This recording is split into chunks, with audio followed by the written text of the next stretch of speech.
Assalamualaikum warahmatullahi.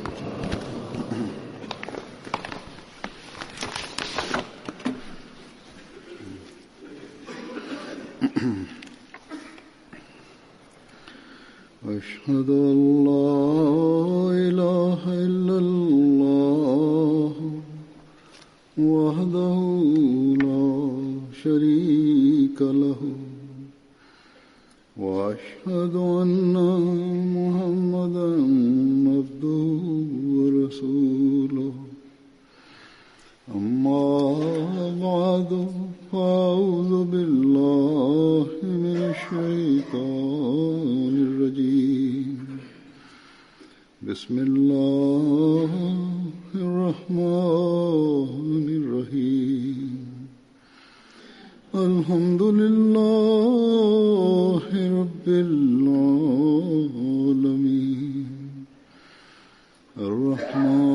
الرحمن الرحيم مالك يوم الدين إياك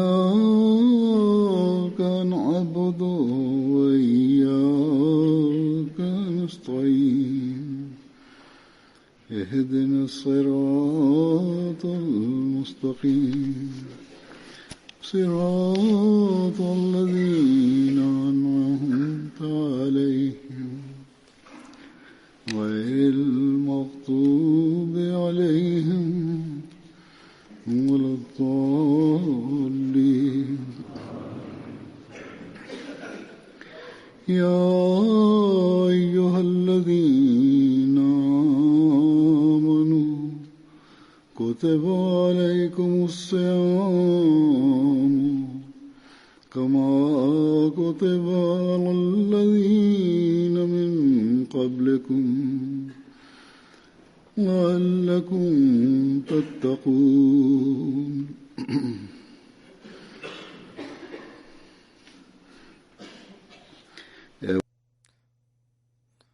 Wahai orang-orang yang beriman,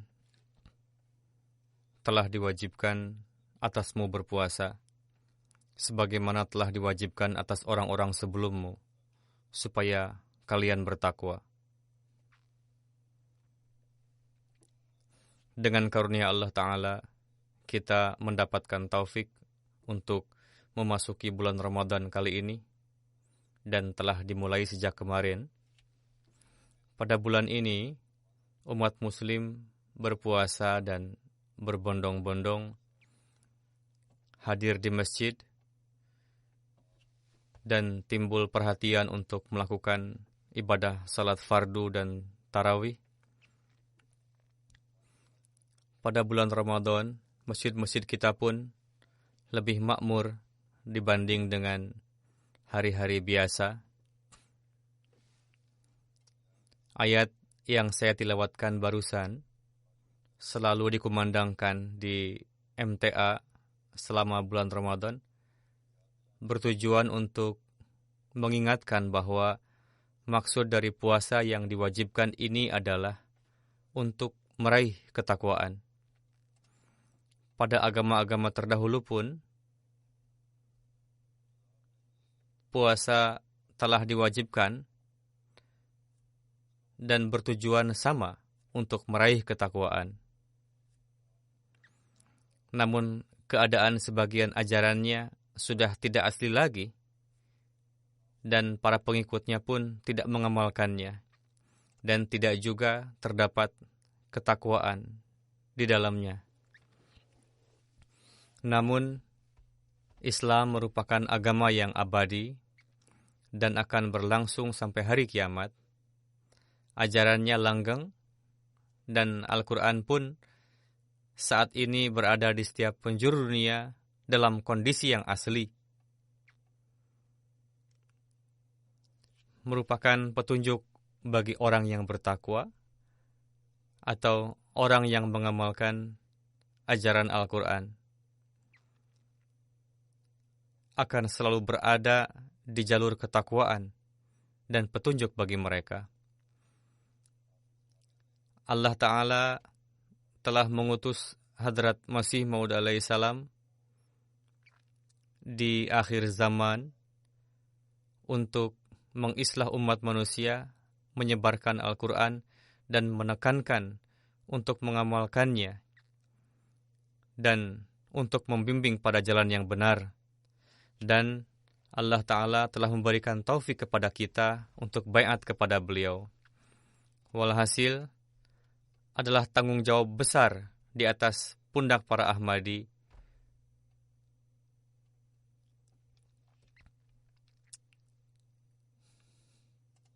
untuk memahami hakikat puasa dan untuk berupaya meraih tujuan Ramadan, yakni menciptakan ketakwaan dan meningkat di dalam ketakwaan. Dari ayat ini sampai ayat-ayat berikutnya telah dijelaskan ranting-ranting hukum berkenaan dengan puasa dan dijelaskan rinciannya. Telah diterangkan pula berkenaan dengan membaca Al-Quran, ketaatan pada hukum-hukum ilahi, dan menekankan pada doa-doa. Namun ringkasan dari ayat-ayat ini telah dijelaskan dalam satu kata, yakni bertujuan untuk meraih ketakwaan. Secara khusus pada bulan ini ditekankan untuk berupaya mengamalkan hukum-hukum ilahi dan memberikan perhatian pada ibadah-ibadah supaya pengamalan hal-hal tersebut selamanya dapat memberikan kemudahan bagi kalian dalam menjadikannya sebagai bagian dari kehidupan kalian. Jadi, ketika kita berupaya untuk meraih ketakwaan dalam bulan Ramadan atau akan mengupayakannya, maka akan timbul perhatian ke arah ibadah-ibadah. Jika kita berpuasa disertai dengan upaya untuk melangkah di atas jalan ketakwaan, maka akan timbul perhatian untuk terhindar dari keburukan-keburukan. Akan timbul perhatian untuk mencari hukum-hukum Allah dan mengamalkannya. Jika kita tidak terhindar dari berbagai keburukan, apakah keburukan itu berdampak pada diri kita sendiri atau merugikan orang lain? Dengan meninggalkan keburukan-keburukan itulah tujuan puasa dapat tercapai. Jika tidak melakukannya, tidak meninggalkannya, maka tujuan puasa tidak tercapai. Inilah ketakwaan. Meskipun berpuasa, namun masih terdapat ketakaburan dalam diri, membanggakan ucapan dan perbuatan sendiri, terbiasa bersikap egois, mengharapkan dipuji oleh orang lain, suka meminta bawahan untuk memuji-mujinya secara berlebihan, sangat menyukai jika dipuji atau mengharapkan pujian, berarti itu bukanlah takwa. Jika ketika puasa kita tidak meninggalkan perselisihan, pertengkaran, dusta, dan kefasadan, berarti bukanlah ketakwaan. Jika ketika puasa kita tidak menghabiskan waktu untuk beribadah, doa-doa, dan amalan saleh, berarti bukanlah ketakwaan. Dan tujuan puasa tidaklah tercapai. Jadi, inilah amalan meninggalkan keburukan dan mengamalkan kebaikan dalam Ramadan, yang dengan mengamalkannya tercapailah tujuan puasa. Jika manusia berupaya untuk teguh di atasnya, maka pada hakikatnya dia dapat meraih tujuan puasa. Jika tidak, berarti hanya berlapar sajalah, yakni jika tidak dapat meraih tujuannya. Hadrat Rasulullah telah bersabda, Allah Ta'ala tidaklah membutuhkan laparnya kalian jika kalian tidak memenuhi tujuan tersebut. Sebagian orang menipu atas nama puasa dan tidak juga menahan lapar, Mereka pada zahirnya mengatakan bahwa kami puasa, namun puasa mereka tidak ada nilainya. Ada juga orang yang tidak bisa menahan lapar dan hausnya, yakni tidak bisa menahan lapar dan dahaga hanya untuk beberapa jam saja, demi Allah Ta'ala.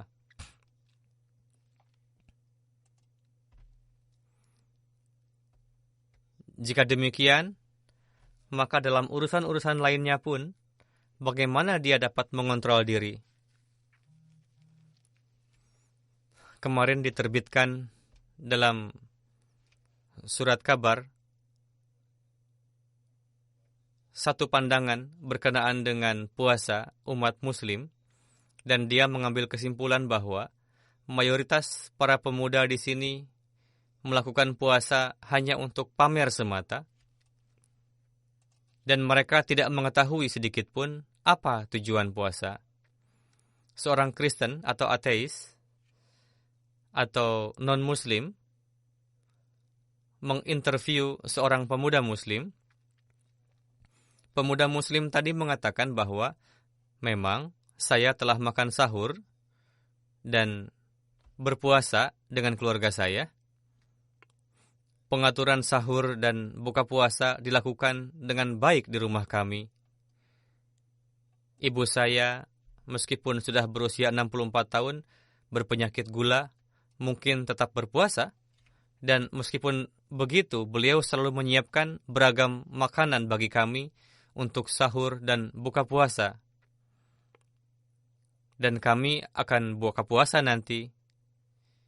Pemuda tersebut mengatakan bahwa namun hakikatnya disebabkan oleh tekanan lingkungan atau untuk menunjukkan kepada keluarga bahwa saya berpuasa dan pagi tadi saya pun makan sahur, namun pada siang tadi saya baru saja memakan fish and chips, yakni ikan dan kentang goreng, lalu mengatakan bahwa di sini di Inggris ribuan pemuda muslim yang melakukan puasa seperti ini. Seperti itulah hakikat puasa sebagian orang. Dan jika sebagiannya lagi menahan lapar seharian, namun mereka tidak menaruh perhatian pada yang seharusnya dilakukan, yakni ibadah dan salat. Mereka salat 1-2 kali saja, lalu merasa cukup, tidak menaruh perhatian pada perintah dan larangan Allah Ta'ala. Puasa yang demikian berarti tidak dapat mencapai tujuan seperti yang Allah Ta'ala firmankan, yakni menempuh ketakwaan. Walhasil, merupakan tanggung jawab besar bagi kita para Ahmadi, yakni setelah beriman kepada Hadrat Masih Maud alaihissalam, berusahalah untuk melaksanakan kewajiban puasa seperti yang Allah Ta'ala perintahkan untuk melaksanakannya.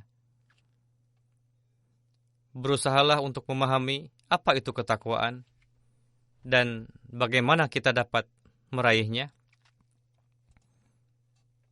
Dalam berbagai kesempatan, Hadrat Masih Maud alaihissalam telah memberitahukan kepada kita perihal ketakwaan, yakni siapakah muttaqi.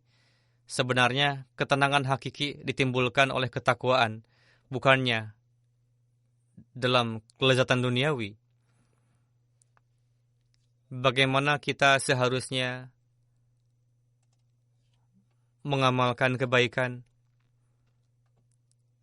Manusia siogianya melakukan segala perbuatan sesuai dengan kehendak ilahi dan untuk meraih keridhaannya. Dan inilah perkara yang membedakan antara seorang mukmin dan kafir. Beliau alaihissalam juga memberitahukan kepada kita supaya manusia meningkat dalam ma'rifat ilahi, yakni pengenalan kepada Allah Ta'ala.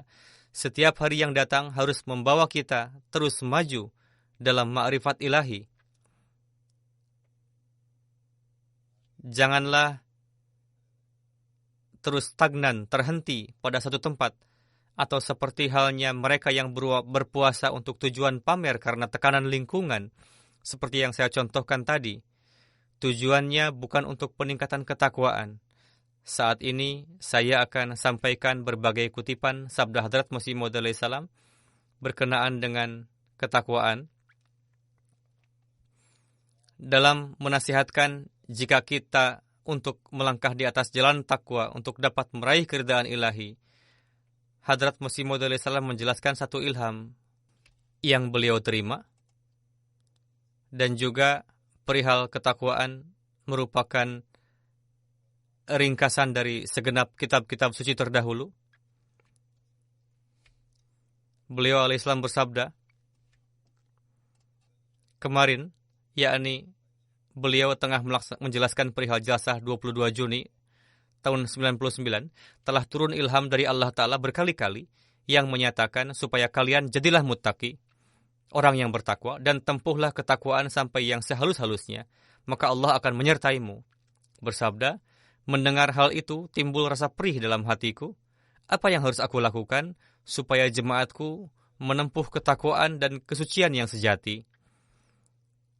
Begitu banyaknya doa yang kupanjatkan sehingga membuatku lemas dan terkadang membuatku pingsan.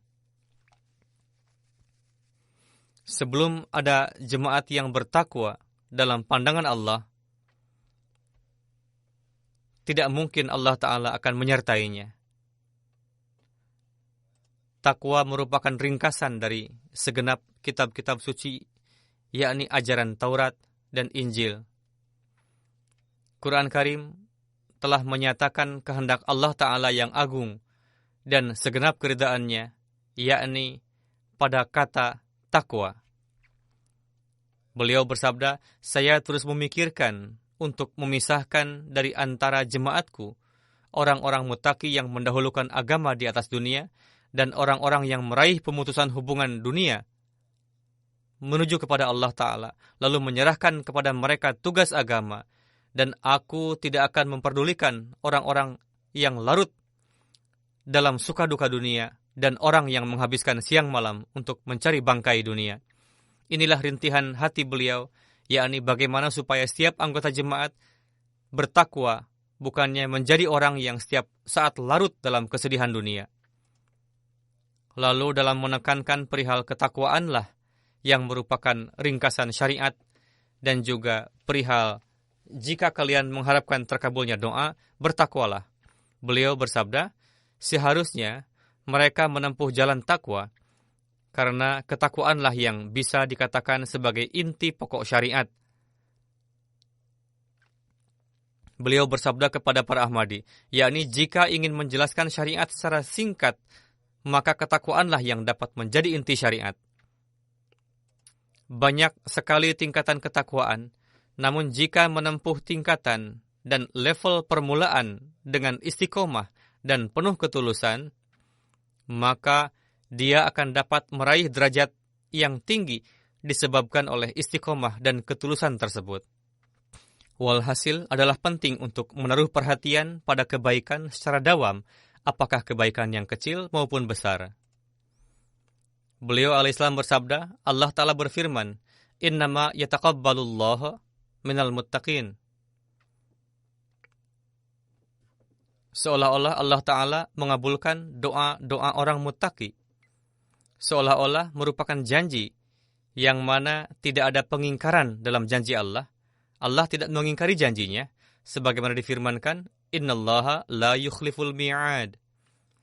Yakni, berkenaan dengan ketakwaan merupakan syarat pengabulan doa, yakni merupakan syarat pokok yang tidak dapat dipisahkan.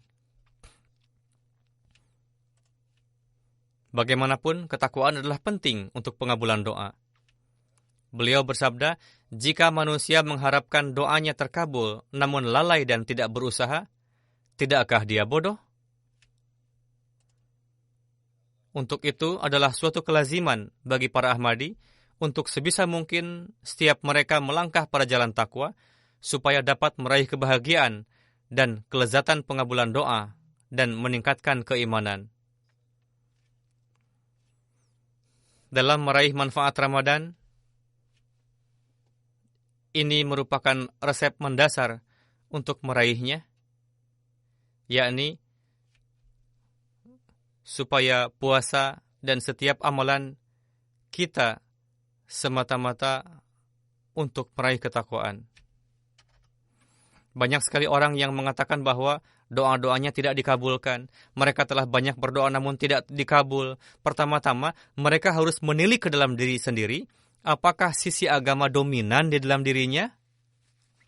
Apakah melangkah di jalan takwa atau kekotoran duniawilah yang dominan?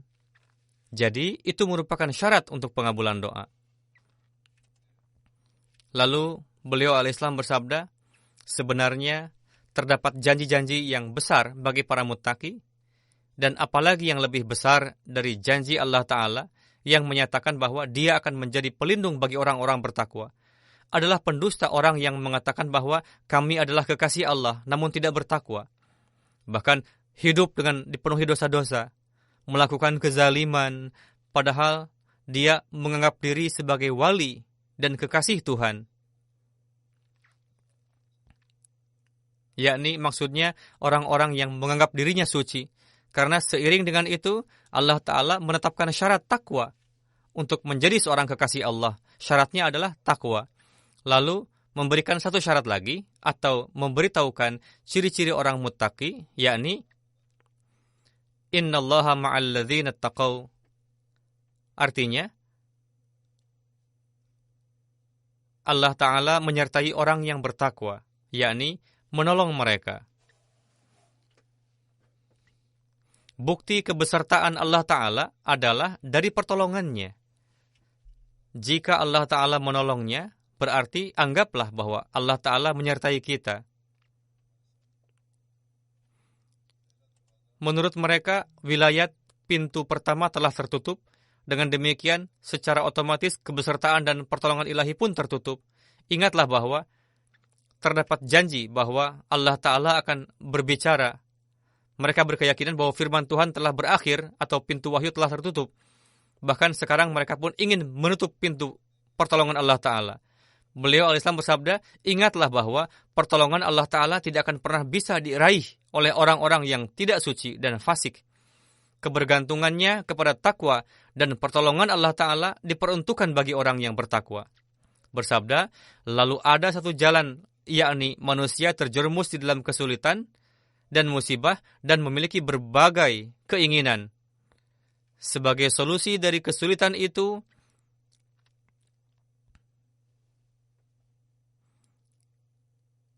dan untuk memenuhi keinginan tersebut, telah ditetapkan prinsip ketakwaan. Jika ingin memecahkan kesulitan, maka ketakwaanlah yang dapat memenuhinya dan dapat memberikan hasil. Bersabda, cara untuk terhindar dari kesulitan ekonomi pun adalah takwa. Allah telah berfirman, "May yattaqillaha yaj'al lahu makhrajan wa yarzuqhu min haitsu la yahtasib."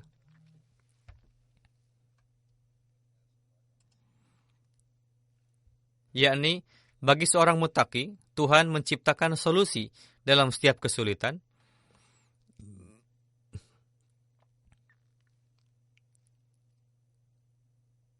Dan menciptakan sarana baginya dengan cara gaib untuk terhindar dari kesulitan itu.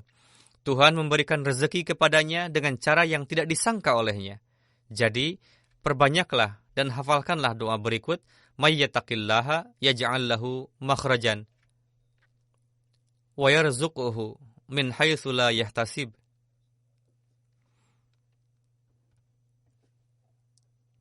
Jika manusia senantiasa mengingatnya, maka akan terus timbul perhatian untuk melangkah di atas jalan takwa. Beliau bersabda, sekarang coba perhatikan dengan baik apa yang didambakan oleh manusia di dunia ini. Hasrat terbesar manusia di dunia ini adalah mendapatkan kebahagiaan dan ketenangan, yang mana untuk itu Allah Ta'ala telah menetapkan satu cara yang disebut dengan jalan takwa. Dengan kata lain, disebut juga dengan jalan Quran Karim, atau menamainya Siratal Mustaqim. Jangan ada yang mengatakan bahwa orang-orang kafir juga memiliki harta kekayaan dan mereka larut dalam kelezatan dan kebahagiaan. Beliau alaihissalam bersabda,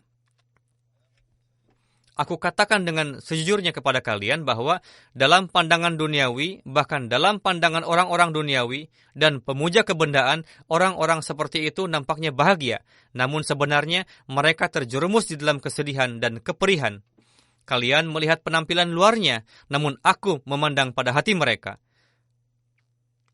Mereka terbelenggu di dalam neraka, belenggu dan rantai besi, dan terbakar di dalam api."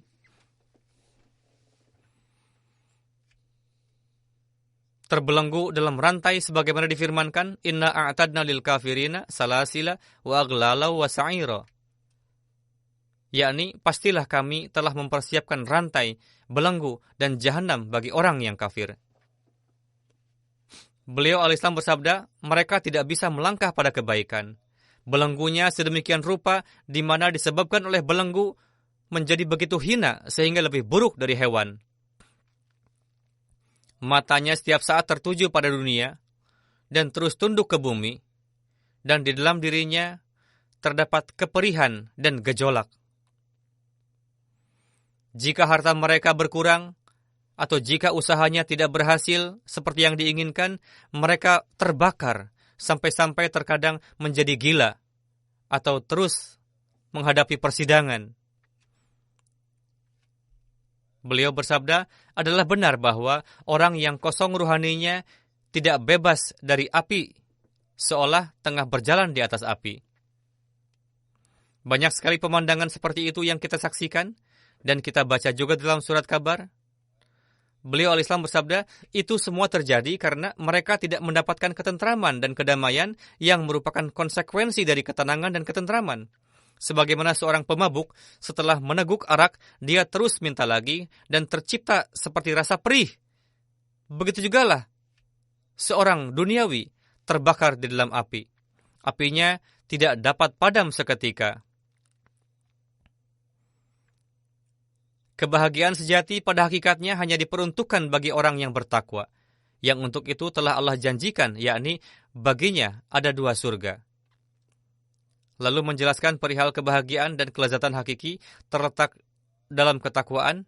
Beliau alaihissalam bersabda, seorang yang bertakwa dapat meraih kebahagiaan yang hakiki dalam sebuah gubuk, yang mana hal itu tidak dapat diraih oleh orang duniawi dan budak ketamakan walaupun berada di dalam istana megah sekalipun. Jika memiliki sifat qanaah, merasa cukup, ketakwaan dan ridha ilahi menjadi tujuan, maka dalam kondisi yang serba terbatas pun, manusia dapat hidup dan di dalamnya timbul ketentraman dan kebahagiaan. Padahal, hal tersebut tidak dapat diraih oleh orang-orang yang kaya raya sekalipun. Semakin banyak mendapatkan dunia, sebesar itu pula lah musibah yang menimpa. Ingatlah bahwa ketenangan dan kebahagiaan hakiki tidaklah didapatkan oleh orang-orang duniawi. Janganlah beranggapan bahwa bergelimang harta, pakaian yang mewah, dan makanan yang lezat dapat memberikan kebahagiaan. Sama sekali tidak. Melainkan bergantung pada ketakwaan.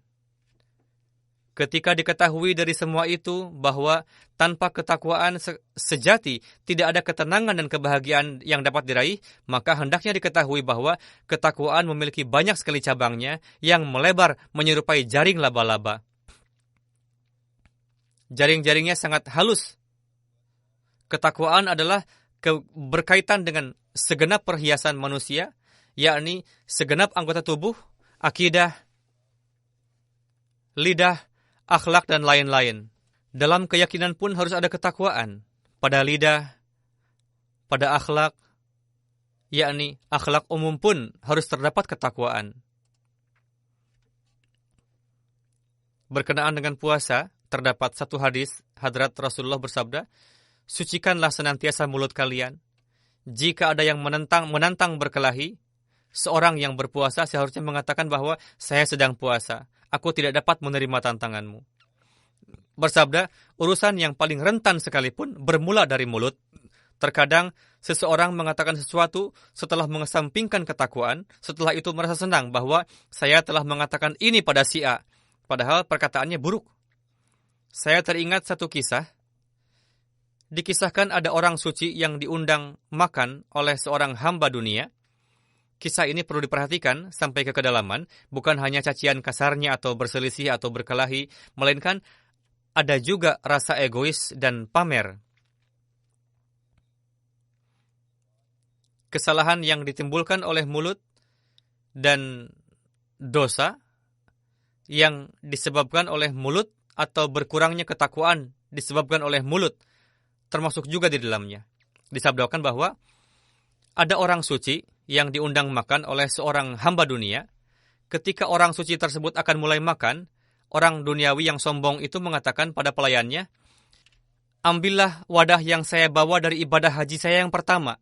Lalu mengatakan, ambilkan juga wadah yang saya bawa dari ibadah haji saya yang kedua. Lalu mengatakan, ambilkan juga wadah yang saya bawa dari ibadah haji saya yang ketiga. Orang suci tadi mengatakan, kondisimu sangat memprihatinkan. Disebabkan oleh 3 kalimat kamu itu, kamu telah membinasakan ketiga ibadah hajimu itu. Ibadah hajinya hanya untuk pamer, bukannya untuk meraih keredaannya. Sudah terjauh dari ketakwaan. Beliau al-Islam bersabda, orang suci tadi mengatakan bahwa tujuan kamu melakukan ini adalah untuk memamerkan bahwa kamu telah naik haji sebanyak 3 kali. Untuk itu, Tuhan telah mengajarkan untuk menjaga mulut dan jauhilah ucapan yang tidak bermakna, sia-sia, tidak pada tempatnya, dan tidak perlu. Jadi, tidak hanya terdapat perintah kepada mulut untuk menghentikan perbuatan menyakiti orang lain. Sifat membanggakan diri, egoisme, pamer pun dapat menjauhkan manusia dari kebaikan, dapat menjauhkan juga dari ketakwaan. Dari sisi ini pun kita hendaknya merenungkannya. Beliau bersabda, coba perhatikan bahwa Allah Ta'ala mengajarkan iyyaka na'budu. Mungkin saja manusia yakin sepenuhnya pada kemampuannya, lalu terjauh dari Tuhan. Untuk itu, seiring dengan itu, diajarkan juga iyyaka nasta'in, yakni janganlah beranggapan bahwa ibadah yang aku lakukan dilakukan karena kekuatan dan kemampuan sendiri. Sama sekali tidak, melainkan sebelum turun pertolongan Allah Ta'ala dan sebelum zat yang maha suci itu memberikan taufik dan kekuatan, mustahil dapat melakukannya. Di sana tidak dikatakan iyyaka a'budu wa iyyaka asta'in, karena di dalamnya terdapat bau mengutamakan diri yang menzahirkan diri sendiri bahwa akulah yang sedang melakukan amalan ini. Dan ini bertentangan dengan ketakwaan. Bersabda, ketakwaan menyerap manusia seutuhnya. Disebabkan oleh mulut, manusia dapat terjauh dari ketakwaan, yakni ketakwaan diperlukan dalam berbagai urusan. Disebabkan oleh mulut, manusia dapat terjauh dari ketakwaan. Disebabkan oleh mulut, manusia dapat menyombongkan diri. Dan disebabkan oleh mulutlah sifat-sifat Fir'aun bermunculan. Mulai menganggap diri hebat. Begitu juga disebabkan oleh mulut, amalan yang tersembunyi berubah menjadi pamer. Mulut dapat menimbulkan kerugian dengan cepat. Beliau al-Islam bersabda, terdapat di dalam hadis bahwa orang yang dapat menyelamatkan bagian tubuh di bawah pusar dan mulut dari keburukan, maka aku akan menjamin surga baginya. Memakan barang haram tidak sedemikian berbahaya seperti halnya berkata dusta. Dari itu jangan juga beranggapan bahwa memakan barang haram adalah baik. Berdusta dan berkata keliru merupakan sesuatu yang dapat menimpakan kerugian. Jangan juga beranggapan bahwa memakan barang haram adalah baik. Itu adalah sangat keliru. Beliau bersabda, maksud saya adalah bahwa jika ada orang yang secara terpaksa memakan daging babi, itu diizinkan. Allah Ta'ala telah mengizinkannya. Namun, jika mulut memfatwakan bahwa babi itu halal, berarti dia telah terjauh dari Islam. Yakni jika memfatwakan bahwa makan babi diperbolehkan, berarti dia telah terkeluar dari Islam dalam berbagai hal. Beliau bersabda, dengan begitu berarti menghalalkan sesuatu yang diharamkan oleh Allah Ta'ala. Walhasil, dari ini dapat diketahui bahwa kerugian yang dapat ditimbulkan oleh lidah sangat berbahaya. Untuk itu, seorang muttaqi sangat mengontrol mulutnya. Tidak keluar dari mulutnya sesuatu yang bertentangan dengan ketakwaan. Beliau bersabda, kalian kuasailah lidah kalian dan bicaralah dengan baik. Jika terjadi peningkatan dalam puasa, zikir ilahi, dan banyak yang melakukannya, Seiring dengan peningkatan tersebut, harus dikurangi juga mengucapkan hal-hal yang tidak perlu dan harus berusaha untuk itu supaya tujuan dari puasa dapat terpenuhi, yakni ketakwaan. Lalu beliau alaihissalam bersabda, senantiasa perhatikan sampai mana kemajuan yang telah kita raih dalam hal ketakwaan dan kesucian. Standarnya adalah Al-Quran.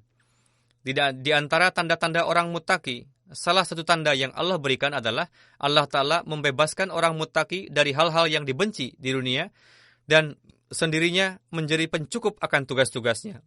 Sebagaimana difirmankan, wa may yattaqillaha yaj'al lahu makhraja wa yarzuqhu min haitsu la yahtasib. yakni orang yang takut kepada Allah Ta'ala, maka Allah Ta'ala akan memberikan jalan baginya dalam menghadapi musibah dan akan menciptakan sarana untuk nafkahnya yang mana sedikit pun tidak pernah mengiranya. Yakni ini pun merupakan tanda orang muttaqi, yakni Allah Ta'ala tidak membiarkan orang muttaqi mengemis-ngemis akan kebutuhan yang tidak berguna. Yakni Allah Ta'ala memberikan sarana.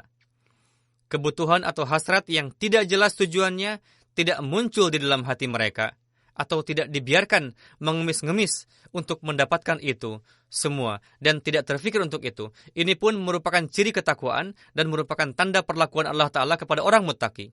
Bersabda, misalnya seorang pedagang beranggapan bahwa tanpa menipu usahanya tidak akan jalan. Untuk itu dia tidak menghentikan perbuatan menipu dan menzahirkan keterpaksaan untuk berdusta. Namun perkara ini sama sekali tidak benar. Allah Ta'ala sendirilah yang menjadi pelindung bagi orang muttaqi dan dia menyelamatkannya dari peluang yang dapat memaksanya untuk bertentangan dengan kebenaran. Yakni peluang seperti itu tidak muncul, yakni peluang untuk berdusta. Ingatlah, ketika seseorang meninggalkan Allah Ta'ala, maka Tuhan pun meninggalkannya. Dan jika yang Maha Rahman telah meninggalkannya, maka pasti setan akan menjalin hubungan dengannya. Lalu beliau bersabda, janganlah beranggapan bahwa Allah Ta'ala lemah.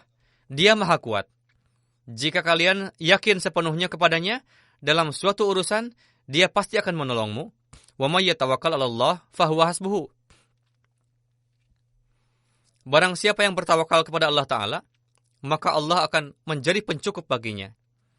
Namun, orang-orang yang menjadi lawan bicara pertama dari ayat-ayat ini, mereka adalah para ruhaniawan, segenap pikirannya hanya untuk urusan agama semata, dan urusan dunianya mereka serahkan kepada Tuhan.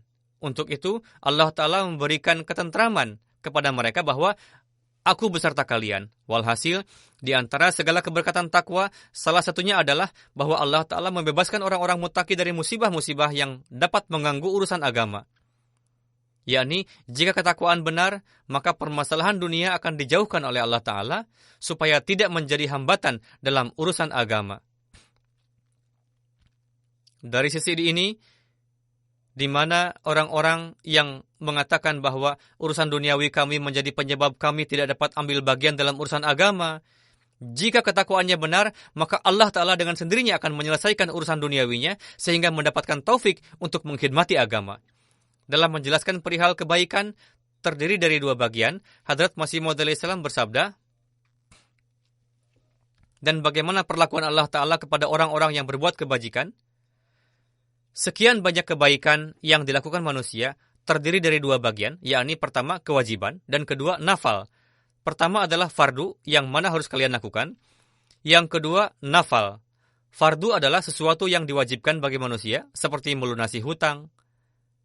Jika berhutang kepada orang lain, wajib untuk melunasinya. Atau membalas kebaikan dengan kebaikan lagi, itu pun wajib. Jika ada yang berbuat baik, maka balaslah dengan kebaikan lagi, bayarlah haknya. Bukanlah kebaikan dari antara kewajiban itu, dan tidak hanya ihsan, yakni si A telah berbuat baik, maka aku pun berbuat baik padanya. Jika seseorang berbuat baik, dan sebagai balasannya kamu pun berbuat baik padanya, ini adalah kewajibanmu dan merupakan hak orang lain. Bersabda, selain fardu-fardu ini, setiap kebaikan disertai oleh nafal-nafalnya, yakni kebaikan yang lebih dari haknya atau kebaikan tambahan. Yakni selain melakukan ihsan sebagai balasan dari ihsan, ditambah dengan ihsan yang lainnya. Jika seseorang berbuat ihsan, lalu membalasnya dengan kebaikan juga, menjadi satu kebaikan yang sama. Namun, melakukan ihsan yang lain lebih dari itu, ini melebihi dari hak-hak nafalnya. Bersabda, hal tersebut merupakan nafal. Ini sebagian ini sebagai kewajiban yang lengkap dan utuh. Kewajiban darinya telah lengkap dan telah sampai pada puncaknya. Ketika seorang manusia melakukan kebaikan yang lebih, bersabda, diriwayatkan dalam hadis bahwa para waliullah melengkapi kewajibannya dengan nafal-nafal. Misalnya, selain membayar zakat, mereka memberikan sedekah-sedekah. Allah Ta'ala menjadi pelindung orang-orang seperti itu. Allah Ta'ala berfirman, persahabatannya sedemikian rupa, aku menjadi tangan, kaki, sampai-sampai menjadi lidahnya yang dia gunakan untuk berbicara. Beliau bersabda, ketika manusia bersih dari gejolak nafsu, lalu meninggalkan hasrat duniawi dan melangkah kepada kehendak ilahi, maka tidak akan ada lagi perbuatannya yang tidak jaiz. Bahkan segala perbuatannya sesuai dengan kehendak ilahi. Musibah bermula ketika amalan kita bertentangan dengan kehendaknya. Keridaannya bertentangan dengannya. Orang seperti itu melangkah mengikuti hawa nafsunya. Misalnya, ketika emosi melakukan suatu perbuatan yang dapat menimbulkan pelanggaran, berbuat kriminal. Namun jika seseorang beriradah untuk tidak akan melakukan amalan apa-apa tanpa mengetahui apa pendapat kitabullah mengenai hal itu, dan jika dalam setiap perkara selalu merujuk kepada kitabullah, maka sudah barang tentu kitabullah akan memberikan pendapatnya mengenai hal itu. Sebagaimana difirmankan, wala ratbin wala yabisin illa fi kitabim mubin.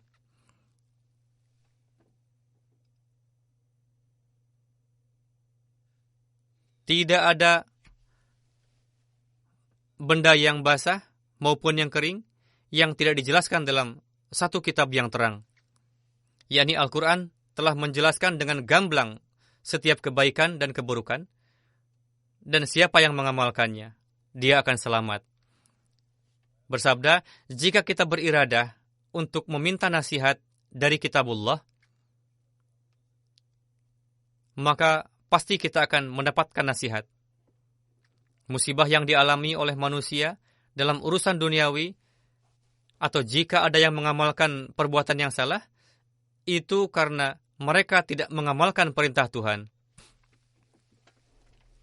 Jika berjalan tanpa merujuk kepada Al-Quran Karim, jika ada yang melakukan perbuatan tanpa memperhatikan hukum-hukumnya, maka manusia akan terperangkap dalam kesulitan. Di sini harus dibedakan bahwa dalam urusan agama, Allah Ta'ala memasukkan ke dalam ujian, dan untuk itu Allah Ta'ala berfirman bahwa ujian pun adalah untuk menguji kebaikan-kebaikan. Untuk itu, Masih Maud Islam bersabda, para nabi paling banyak mengalami ujian seperti itu. Pertama adalah urusan duniawi yang karenanya manusia terjerumus dalam kesulitan, dan terjerumus dalam kesulitan karena berfikir dengan alur fikir duniawi. Dia mengaku sebagai seorang mukmin, namun jalan petunjuk bagi kita, yakni Al-Quran, tidak diupayakan untuk diamalkan. Karena itulah terpaksa menghadapi berbagai kesulitan, dan itu mengakibatkan munculnya ujian. Lalu beliau bersabda, orang yang mengikuti hawa nafsu, pasti dia akan mengalami kerugian. Lebih terbuka lagi permasalahan bahwa dengan mengikuti hawa nafsu akan mengalami kerugian dalam urusan duniawi. Terkadang pada titik ini dia dicengkeram. Sebaliknya dari itu Allah Ta'ala berfirman bahwa wali yang berbicara, melangkah, dan berbuat bersama denganku seolah-olah telah larut di dalamnya. Seberapa kurang kecenderungan, sejauh itulah dia dari Allah Ta'ala. Namun jika kecenderungannya seperti yang Allah Ta'ala firmankan, maka keimanannya tidak dapat diperkirakan dalam dukungan padanya. Allah Ta'ala berfirman, Man 'adali waliyan faqad azantuhu bil harb, yakni orang yang melawan waliku berarti dia melawanku. Sekarang perhatikanlah, orang-orang seperti ini, jika mereka menentang kebaikan, maka Allah sendiri yang akan menyertai walinya, dan dalam sekali waktu dia akan menggagalkan musuh-musuhnya. Coba perhatikan betapa tingginya kualitas seorang muttaqi dan betapa tinggi derajatnya, yang mana gambaran kedekatannya di sisi Allah, sehingga jika dia dizalimi, maka sama halnya dengan menzalimi Allah Ta'ala. Sedemikian rupa Tuhan akan mendukung dan menolongnya. Lalu dalam membimbing kita untuk hidup dengan kesederhanaan, beliau al-Islam bersabda, bagi orang yang bertakwa, syaratnya adalah mengarungi hidup dalam kesederhanaan dan kekurangan. Ini merupakan salah satu ranting ketakwaan yang dengan perantaraannya kita harus melawan amarah yang tidak dibenarkan. Bagi orang-orang yang mengenal Tuhan, benar dan jujur, tahapan terakhir dan paling sulit adalah terhindar dari amarah. Ketakaburan dan berbangga diri bermula dari amarah, yakni takabur dan sombong muncul disebabkan oleh marah. Begitu juga, kemarahan kadang muncul sebagai akibat dari berbangga diri. Karena amarah akan muncul ketika manusia lebih mengutamakan dirinya di atas orang lain. Entahlah, apakah anggota jemaatku satu sama lain saling menganggap besar atau kecil, atau saling melihat satu sama lain dengan pandangan takabur dan mengecilkan. Allah Maha tahu siapa yang besar dan siapa yang kecil. Ini merupakan sejenis hinaan yang di dalamnya terdapat kehinaan. Aku khawatir jangan sampai kehinaan ini tumbuh seperti biji dan menyebabkan kehancuran baginya. Sebagian orang ketika berjumpa orang dewasa bersikap sopan, namun orang yang besar sebetulnya adalah orang yang mendengar perkataan orang yang miskin dengan penuh kasih, menyenangkannya, menghargai perkataannya, tidak mengolok-oloknya yang dapat menyinggung perasaannya. Allah Ta'ala berfirman, وَلَا تَنَابَزُوا بِالْأَلْقَابِ بِئْسَ الْإِسْمُ الْفُسُوقُ بَعْدَ الْإِيمَانِ وَمَنْ لَمْ يَتُبْ فَأُولَٰئِكَ هُمُ الظَّالِمُونَ. Yakni, jangan menyebut nama satu sama lain dengan sebutan buruk. Setelah beriman, lantas terjauh dari agama adalah perkara besar.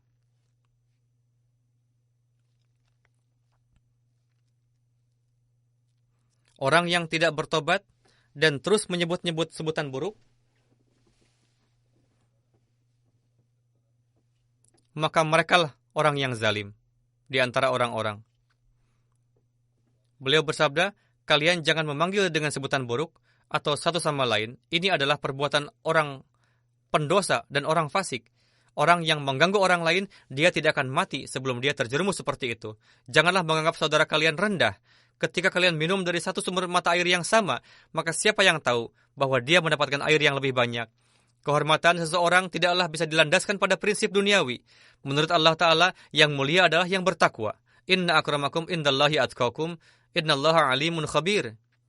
Yakni, yang lebih mulia dalam pandangan Tuhan adalah orang yang bertakwa. Sesungguhnya, Allah Ta'ala maha mengetahui dan maha mengenal. Allah Ta'ala mengetahui segala hakikat, segala sesuatu. Ketakwaan yang sifatnya pamer ataukah yang hakiki. Untuk itu ketika Allah Ta'ala maha mengetahui, maka kita dengan rasa takut dan mengevaluasi diri, hendaknya berusaha untuk meraih ketakwaan yang hakiki yang telah Allah Ta'ala perintahkan untuk menempuhnya.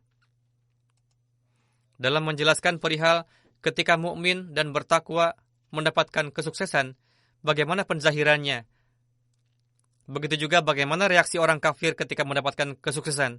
Beliau bersabda, hendaknya perhatikanlah prinsip bahwa ketika seorang mukmin dianugerahi kesuksesan, dia menjadi malu-malu, memuji Allah Ta'ala, yakni dia menisbahkan keberhasilan itu kepada Allah Ta'ala. Dia memuji Allah Ta'ala dalam segala hal, mengatakan bahwa Tuhan telah menurunkan karunia-Nya, lalu mengatakan bahwa lalu melangkah maju dan keimanannya tetap teguh dalam menghadapi berbagai ujian. Meskipun pada zahirnya kesuksesan orang Muslim dan Hindu memiliki corak yang sama, namun ingatlah bahwa kesuksesan orang kafir adalah jalan yang sesat, sedangkan dengan kesuksesan orang mukmin, pintu nikmat menjadi terbuka baginya. Keberhasilan orang kafir membawa kepada kesesatan karena dia tidak kembali kepada Allah Ta'ala, bahkan menjadikan kerja keras dan kemampuannya sebagai Tuhan. Namun seorang mukmin kembali kepada Allah Ta'ala, lalu menciptakan pengenalan baru dengan Allah Ta'ala. Dengan demikian, setelah melewati setiap kesuksesan, dimulailah satu jalinan baru antara dia dengan Allah Ta'ala. Dan di dalam dirinya tercipta revolusi. Innallaha ma'alladzina taqaw, yakni Allah Ta'ala beserta orang-orang muttaqi. Hendaknya diingat bahwa kata takwa disebutkan banyak sekali dalam Al-Quran, dimaknai dengan kata sebelumnya. Di sini terdapat kata ma'a, beserta, yakni barang siapa yang menganggap Allah Ta'ala lebih utama, maka Allah Ta'ala akan mengutamakannya dan menyelamatkannya dari berbagai kehinaan dunia. Keyakinanku adalah jika manusia ingin terhindar dari berbagai kehinaan dan kekerasan, ada satu jalan baginya, yakni jadilah muttaqi. Lalu dia tidak akan kekurangan apapun. Kesuksesan yang didapatkan oleh seorang mukmin akan membawanya terus maju dan tidak terhenti pada satu tempat. Beliau bersabda, dalam kitab-kitab tertulis bahwa keadaan mayoritas orang adalah bahwa pada awalnya hubungan mereka lekat dengan dunia dan terjalin dengan erat, namun mereka memanjatkan doa dan terkabul, dan setelah itu kondisinya berubah. Untuk itu, janganlah berbangga atas pengabulan doa dan keberhasilan sendiri, melainkan anggaplah itu sebagai karunia dan pertolongan Tuhan. Adalah karunia Allah Ta'ala bahwa Dia telah mengabulkan doa kita, alih-alih bahagia atau berbangga diri, arahkanlah pandangan kepada karunia Allah ilahi. Beliau bersabda, kaidahnya adalah setelah mendapatkan keberhasilan, timbul satu kehidupan baru dalam semangat dan keberanian. Ambillah manfaat dari kehidupan ini, dan dengan itu harus terjadi peningkatan dalam pengenalan kepada Allah Ta'ala. Ketika mendapatkan keberhasilan, ini berasal dari Allah Ta'ala, atau doa terkabul, maka pengenalan terhadap Tuhan pun harus meningkat, mendapatkan ma'rifat ilahi. Karena sesuatu yang paling tinggi derajatnya dan akan bermanfaat nantinya adalah ma'rifat ilahi. Dengan begitu, akan memunculkan gerakan untuk merenungkan karunia ilahi. Tidak ada yang dapat menghentikan karunia ilahi. Bersabda, kemiskinan yang sangat pun dapat memasukkan manusia ke dalam musibah. Untuk itu dikatakan dalam hadis, al-faqru sawadul wajhi, yakni kesempitan dapat merusak wajah atau dapat menodai wajah. Terkadang disebabkan oleh kemiskinan membuat manusia menjadi terjauh dari agama. Beliau bersabda, saya sendiri memperhatikan orang-orang yang disebabkan oleh kemiskinan sehingga berubah menjadi ateis. Namun orang mukmin tidak berburuk sangka kepada Tuhan, walaupun dalam keadaan yang sempit, melainkan mengakui sebagai akibat dari kesalahannya sendiri, lalu memohon kasih sayang dan karunia Allah Ta'ala. Setelah masa itu berlalu, di mana doanya terkabul, maka dia tidak melupakan masa-masa yang sulit tadi, bahkan selalu mengingatnya. Walhasil, jika memiliki keimanan bahwa kita memerlukan pertolongan Allah Ta'ala, maka tempuhlah ketakwaan. Berberkatlah mereka yang menempuh ketakwaan, baik itu dalam kondisi sukses atau bahagia, dan merugilah mereka yang tergelincir dan tidak kembali kepadanya. Beliau bersabda, Allah Ta'ala menolong dan mendukung orang yang bertakwa. Takwa adalah menjauhi keburukan, sedangkan muhsinun adalah tidak hanya menjauhkan diri dari keburukan, bahkan berbuat kebaikan juga. Lalu difirmankan, lilladzina ahsanul husna, yakni mereka melakukan amalan saleh tadi dengan sebaik-baiknya. Beliau menjelaskan ayat, innallaha ma'al ladzina taqaw wal ladzina hum muhsinun. Beliau bersabda, berkali-kali turun wahyu kepadaku yang berbunyi, innallaha ma'al ladzina taqaw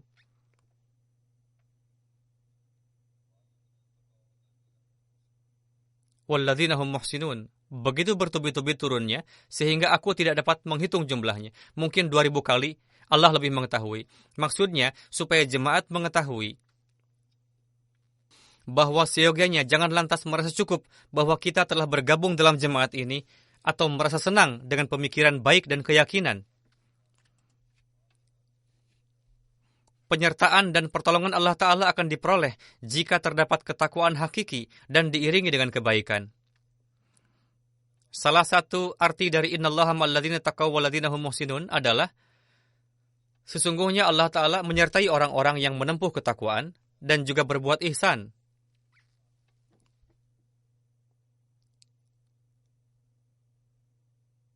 Beliau bersabda, penyertaan dan pertolongan Allah Ta'ala akan diperoleh jika terdapat ketakwaan hakiki dan diiringi dengan kebaikan.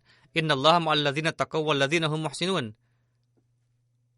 Allah Ta'ala pun membuat catatan harian amalan manusia. Lebih lanjut bersabda, jadi manusia pun hendaknya membuat catatan harian keadaannya sendiri, dan renungkanlah sampai di mana telah melangkah dalam kebaikan. Hari ini dan esoknya seseorang seharusnya tidak sama. Jika keadaan kemarin dan hari ini dari seseorang sama saja, berarti dia berada dalam kerugian. Jika seorang manusia meyakini Allah Ta'ala dan mengimani sepenuhnya, orang tersebut tidak akan pernah disia-siakan. Bahkan demi dia, ratusan ribu orang nyawa diselamatkan. Hadrat Masih Maud salam memberikan contoh. Ada seorang waliullah yang sedang berada di atas kapal laut. Muncul badai ombak yang dahsyat di laut sehingga membuat kapal hampir tenggelam. Namun akhirnya diselamatkan berkat doanya. Ketika berdoa, dia mendapatkan ilham bahwa kami telah menyelamatkan semua orang demi engkau. Beliau bersabda, namun hal ini tidaklah dapat diraih dengan hanya murni ucapan saja, melainkan untuk itu harus bekerja keras. Beliau bersabda, Allah pun telah berjanji kepadaku yang berbunyi, Inni uhafizu kulla man fid dar. Aku akan melindungi semua orang yang ada berada di rumahku. Namun untuk itu pertama-tama kalian harus menempuh ketakwaan. Dan beliau bersabda, untuk pengabulan doaku, perlu untuk dengan sendirinya menjadikan diri layak untuk itu. Barulah doa-doaku akan dikabulkan, dan untuk itu diperlukan ketakwaan.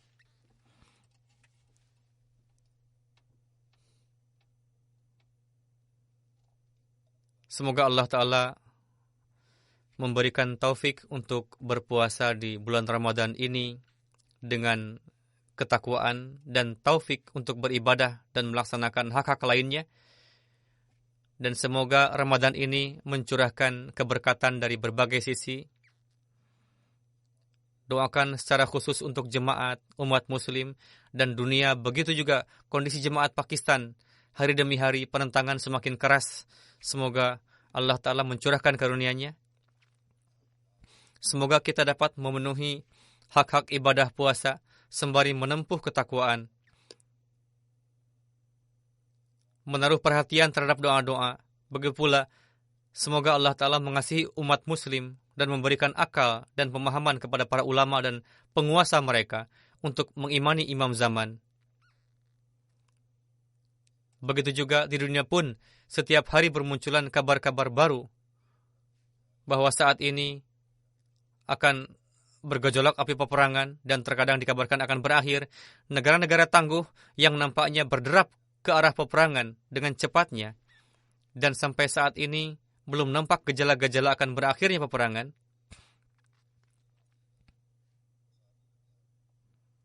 Untuk itu semoga Allah Ta'ala menyelamatkan umat muslim, khususnya para Ahmadi, dari dampak buruk peperangan, dan secara umum bagi segenap umat manusia semoga terhindar dari pengaruh buruknya. Jika sampai saat ini dalam pandangan Allah Ta'ala mereka bisa diperbaiki dan dapat menjadi sarana untuk islah dan dapat mengenal Tuhan, semoga Allah Ta'ala menciptakan kondisi tersebut, yakni mereka mengenali Allah dan terhindar dari kehancuran. Amin.